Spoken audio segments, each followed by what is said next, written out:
Hi, welcome to This Horse. Today we're at Kim Bailey Racing. Very, very busy racing yard.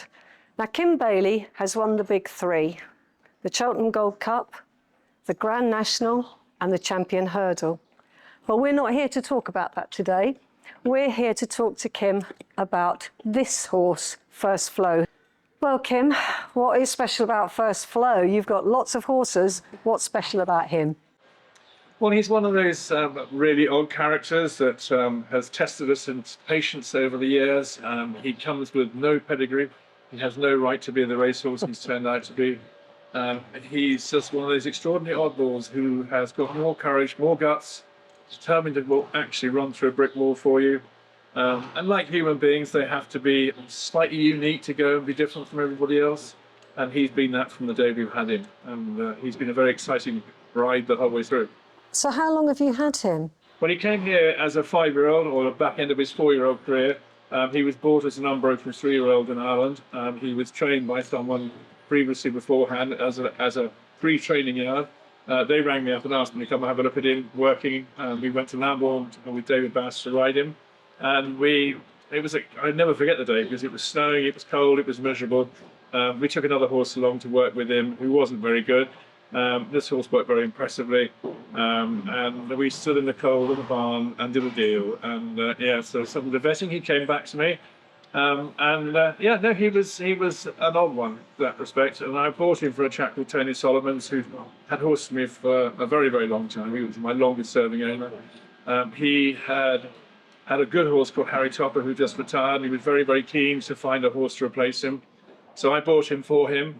And when he saw the pedigree, he said to me, "I don't really understand why you bought him." And I said, "Well, I have a gut feeling, and that's how you deal in this world." And so I have a gut feeling this horse is going to be very good.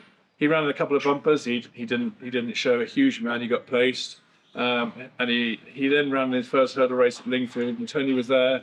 He won, and I remember Tony well. So he said, "I think you're right, Kim. I think you're a superstar." And he went on to be a successful novice hurdle. He won a grading gold at Haydock. He went to the Cheltenham Festival at the back end of that season, and it didn't really suit him. He wasn't ready for it. We only ran him once the following year, which was, again, a testament as how good an owner Tony was, because the horse wants soft ground. We had a very, very dry winter, and as a result of it, there were very, very few races for him to run him. We ran him once at Sandown, where he finished 5th, right at the end of the season, but he came back the following season far stronger and went novice chasing, and then she'll tell you he's gone on to do everything he's done. He's been an extraordinary horse over fences. What made you decide that the time is right to retire him? Well, he's 12 years old, and it's very, very hard for a horse like him. He's rated 160. There are very, very few races for him. He's not a Cheltenham horse. He doesn't like really going left-handed. He's been to Cheltenham once before and didn't really. Well, he's actually ran 2 races at Cheltenham and it didn't really handle it. He won at Lingfield, and I probably should have retired him there and then, but we got him home and thought about it for a bit, and trying to find alternative races for him to run in was going to be very, very difficult. He wasn't good enough to go and take on the best horses now. Age had caught up with him. He'd done his job, and right time to retire. What's the process generally for retiring horses from your yard? What do you do? How do you manage that? Well, it might sound very strange, but we work very hard at making sure that our ex-race horses have very good homes. My wife, Claire, spends a lot of time making sure that these horses have the right homes. She put on Facebook that we were looking for homes for retired, which she must have had over 1,000 emails, which she's kept, and she rings up various people, puts them in categories to who might suit certain horses, and it's been very successful. And it's great for us, the fact that they keep in touch and show us what they're doing. And they've been in all sorts. They've been to polo, they've been to jousting, they've been to hunting, they've been showing, they've been eventing, they've been team chasing, they've been general hacking horses.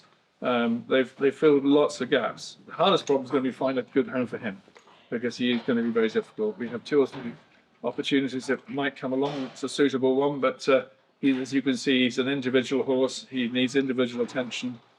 He's not a horse you could go and take in a mass, because he would get very wound up about it. But we'll find someone. That's great. It'll be a very heavy vetting, let me tell you, because at the end of it, this horse means a huge amount to me. Kim and Libby have gone back to work, and I'm standing here listening to First Flow munch on his hay. And I thought about watching Libby take off that racing bridle and thought that is probably the last time he will wear that racing bridle. Well, thanks for watching. I hope you've enjoyed it. If you have, please subscribe. But for now, that's all from this horse. Goodbye.